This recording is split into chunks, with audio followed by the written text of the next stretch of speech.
नमस्कार दोस्तों। आज का जो वीडियो है वो फाइनेंशियल एनालिस्ट या हिंदी में कहें तो वित्तीय विश्लेषक के बारे में होने वाला है।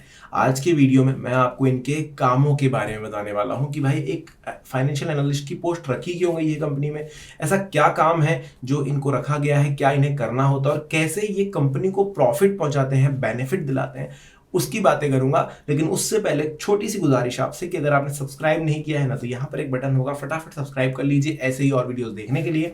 फिर मैं आपको एक एक करके इनके काम गिनाता हूँ। दोस्तों, फाइनेंशियल एनालिस्ट या वित्तीय विश्लेषक नाम से स्पष्ट है कि भाई पैसों से संबंध है इनका, है ना। पैसों से संबंध का मतलब क्या होता है कि एक कंपनी है, अब उसके अंदर आप बहुत सारे खर्चे करते हैं और बहुत सारी कमाई करते हैं।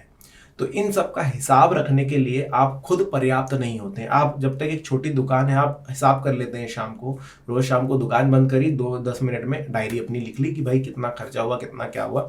लेकिन इसका विश्लेषण अगर आप करने जाएंगे तो क्या आपके अंदर वो क्षमता है, क्या आपको उतना ज़्यादा मार्केट की समझ है कि कितना मेरा फायदा हो रहा है, उस हिसाब से मैं कितना आगे बढ़ रहा हूँ। इसके लिए एक प्रॉपर बंदा होना चाहिए जिसको एक्चुअली मार्केट की समझ हो। वो ये बता सकता है कि किस रेट से महंगाई दर बढ़ रही है, किस रेट से मेरा मुनाफा जो है उसकी तुलना में आगे जा रहा है।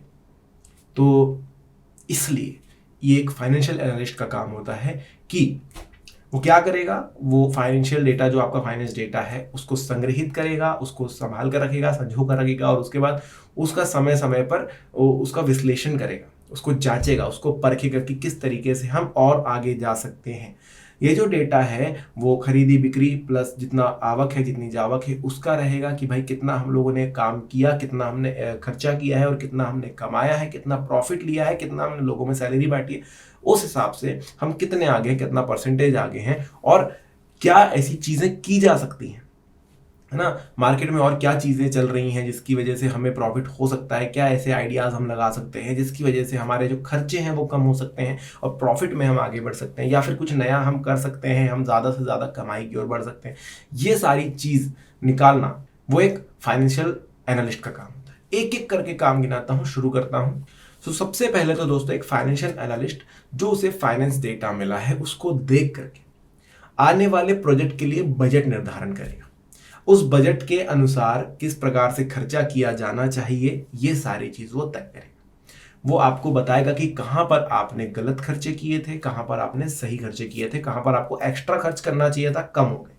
ये सारी चीजें वो विश्लेषण करने के बाद आपको बताएगा, सलाह देगा और नया बजट तैयार करेगा कि कहां कहां पर कितने कितने खर्च करने हैं एक पर्टिकुलर प्रोजेक्ट के लिए।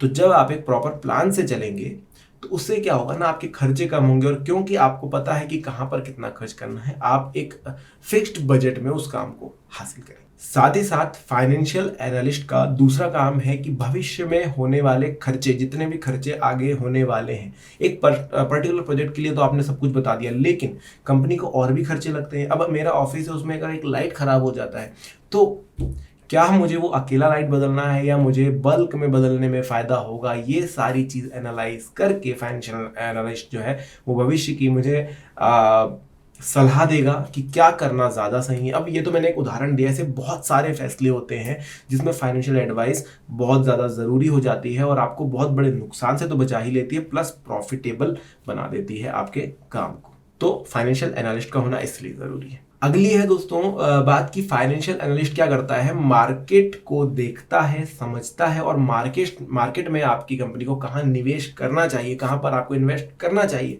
उसकी सलाह देता है। आप पूरे नहीं पड़ते हैं अकेले कि आप अपनी कंपनी भी सही तरीके से चलाएं, आपको वैसे भी बहुत सारे काम करने होते हैं कि यार आपने प्रोडक्ट का कितना मैन्युफैक्चरिंग है वो भी देखना है, किस हिसाब से सर्विसेज लोगों को दी जा रही है वो भी देखना है, कस्टमर रिलेशन भी बनाने हैं, है ना। तो आपके पीछे बहुत सारे काम ऑलरेडी, तो ऐसे समय पर आप अकेले नहीं पूरे पड़ते हैं कि आप मार्केट का भी पूरा पूरा ज्ञान रखें। तो एक फाइनेंशियल एनालिस्ट का काम होता है कि वो मार्केट को पूरी तरीके से प्रॉपरली जांचे, उसके बाद आपको एडवाइस करे कि कहां पर इन्वेस्ट करना सही रहेगा, ताकि वो इन्वेस्टमेंट जो है आपको पॉजिटिव रिजल्ट्स दे, ना कि नेगेटिव रिजल्ट्स दे। जो भी आपकी इनकम है उसको दुगना करने का ये सही तरीका होता है कि सही बंदे के हाथ में ये इन्वेस्टमेंट हो। तो ये एक और काम हो जाता है फाइनेंशियल एनालिस्ट का। बहुत बार ऐसा होता है कि कंपनी जो है वो घाटे में चली जाती है, यानी कि जितना प्रॉफिट होना चाहिए था उतना तो नहीं होता। इवन जो लगाया हुआ है, जो हमारा इन्वेस्ट किया हुआ मनी है, उसमें से भी कटौती होनी शुरू हो जाती है और आपका जो है जो मेन मनी है आपका, वो भी कम होने लगता है। तो ऐसे समय पर फाइनेंशियल एनालिस्ट की ज़रूरत सबसे ज़्यादा होती है। वो नए नए तरीके ढूंढते हैं कि कैसे खर्चों को कम किया जाए, कैसे ये इन्वेस्टमेंट को बचाया जाए, और जैसे भी हमारी नैया डूब रही है उसे कैसे बाहर वापस लाया जाए, कैसे उसे डूबने से बचाया जाए, या फिर बहुत ज़्यादा बिगड़ी हालत में कैसे चीज़ों को सुधारें और नुकसान को कम से कम करने की कोशिश की जाए। ये सलाह देना भी एक फाइनेंशियल एनालिस्ट का काम होता है। तो फाइनेंशियल एनालिस्ट का काम क्या हो गया कि वो मार्केट को जांचेगा, समझेगा और हमसे कहाँ पर गलती हुई है वो चीज़ ढूंढेगा कि हमने इन्वेस्टमेंट में कहाँ पर चूक करी है, और उस चूक को सुधारने की कोशिश बताएगा कि कैसे करना है, और ये भी बताएगा कि कैसे हम वापस इस नुकसान से बच सकते हैं प्लस प्रॉफिट की तरफ बढ़ सकते हैं, और कैसे अगर नुकसान हो भी रहा है तो कैसे उसे कवर करना है, ये भी चीज़ वही बताने वाले हैं। ये तो दोस्तों प्रेजेंट की बात हो गई, लेकिन फाइनेंशियल एनालिस्ट का काम होता है कि वो भविष्य की भी सोचे।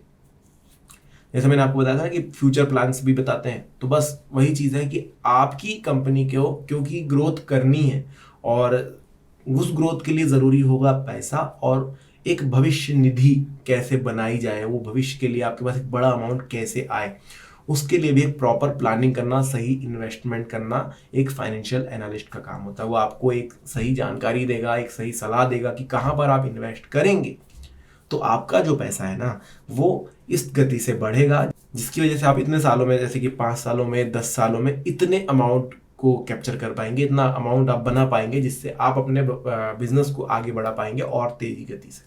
तो ये भी एक फाइनेंशियल एनालिस्ट का काम है कि वो सही जगह पर आपकी भविष्य निधि के लिए इन्वेस्ट करे।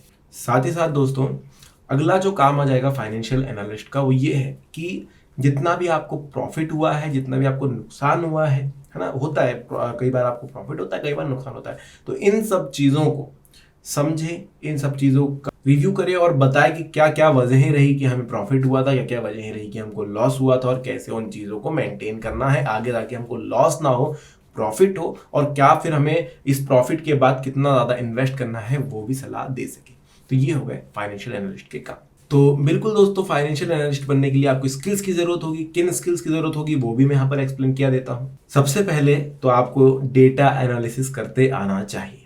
तो ये डेटा एनालिसिस करने के लिए काफ़ी सारे कोर्सेज अवेलेबल होते हैं। आप ग्रेडअप पे देख सकते हो, या फिर आपने कॉलेज में पढ़ाई करी होगी वहाँ पर देख सकते हो कि काफ़ी सारे कोर्सेज होते हैं, वो आपको करने होंगे, तब आप एक डेटा एनालिस्ट बन पाते हैं।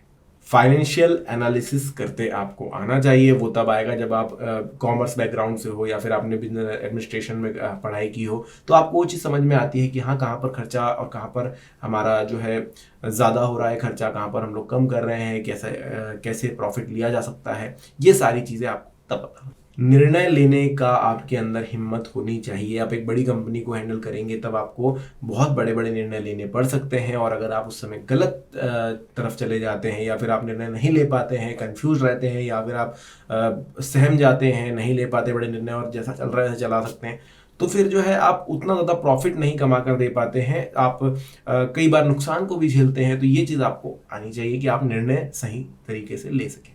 तो ऐसे ही टाइम मैनेजमेंट, मल्टीटास्किंग, मैथ्स की स्किल्स आपके अंदर होनी चाहिए, तब आप एक अच्छे फाइनेंशियल एनालिस्ट बन पाते हैं दोस्तों। तो ये रहा फाइनेंशियल एनालिस्ट के बारे में सब कुछ। अगर आपको कुछ भी डाउट है तो कमेंट सेक्शन में ज़रूर पूछिएगा। मिलेंगे नेक्स्ट वीडियो में। धन्यवाद।